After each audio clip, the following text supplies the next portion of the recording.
The outside lettuce leaf, something that we normally put into the compost or feed to the poultry, but you know, it's the dark green, so it's full of chlorophyll. The problem is we don't tend to eat it because it can be very bitter. And well, if you put it into your salads, you have a bitter tasting salad, it's not that tasty. But when you actually ferment these, it takes that bitterness away. So it's a very simple process. We leave them whole because once they're fermented, you can use them like as a roll-up leaf. What's absolutely wonderful with a mash and lots of veggies. Just something really simple like a mashed sweet potato or a mashed potato and peas and carrots and a little bit of shallot, a little bit of spring onion. Just put that through and put it into the middle, roll it up and just slice it up, and it's just beautiful. My dad always loved it on top of his grill. Like when he's had his grilled steak, he'd put some of his outside lettuce leaf that was fermented just sitting on top. So there's much that you can do with it. You can use it exactly the same as you would your lettuce. So at the moment, lettuces have been like gold, the prices of them, if you don't have them coming out of your garden harvest. So it's good to have them stored. Yeah, stored in the bottle, this is what this is all about. For times when inflation just goes so high and the prices are high, well, you've always got a supply of them. The other beauty is that it's gut loving. So here we go. We're just going to pack them all in there now. Pack them really nice and tight. That's absolutely what we need to do. You can roll them up into there. Now it's a very soft leaf, so it will ferment really, really quickly.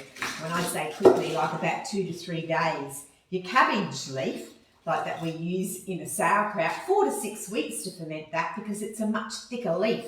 See, this is very, very soft. So it's quick for the mighty invisible organisms, aka the microbes. It's quick for those to ferment because it's soft.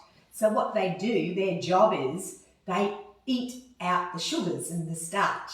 The sugars are their food. So that's why we call that sauerkraut, because it's eaten out that sugar of there. That's how they work.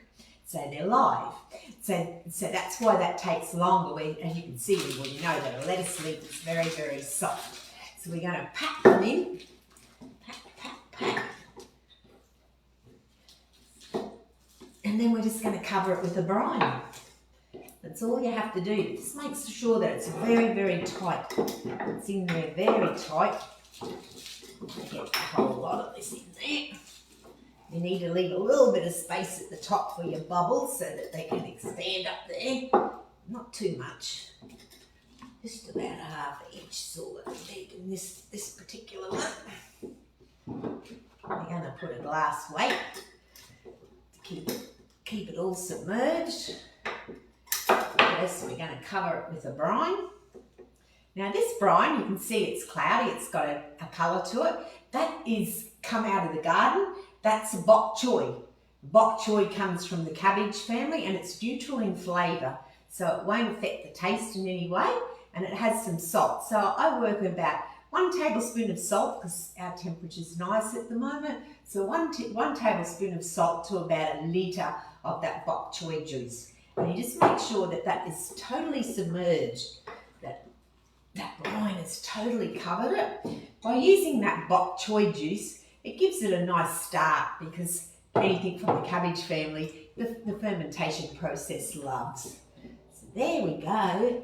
This is going to be so tasty. You can just, once it's fermented, you pop it into the fridge and the flavour will keep on evolving and it'll keep for a long time, up to a year or more. So you'll always have lettuces in store. And there's that glass weight. You can see that glass weight. Or you could put the outside of your cabbage leaf again if you had some outside cabbage leaves. Just something to keep it nice and tight. You could get 2 bamboo kebab sticks and put one across there and one across there and press down on that and put a leaf at the top, and that'll keep it submerged too. But those food grade glass weights work wonderful. So into an airtight jar. That's a Fido jar again, like we used last night for the watermelon rind, the banana skin, and the carrot top pickles, and that had a little bit of spice. There's no need to add spice to this because it's not really a pickle. We're going to be just using it as a greens, exactly the same as we would use the lettuce, really. But that's just that we've got them done. And no, you need to slice it. Just leave it whole like that, and when you bring it out, if you want to add it through, just say your mash, like if you want to put it through some mash when you're serving it, don't put it through while it's cooking. We don't want to heat and destroy the good bacteria that's been created for us. So just fold it. You can actually take that leaf and just slice it and put it through. And don't forget to have that brine. That brine in there is very important. You can have a little nip of that before you actually eat. We can follow what the Koreans do at their kimchi brine. Always have a little nip before we actually eat. So there we have the outside leaves of the lettuce. How wonderful is that? Big love and bacteria.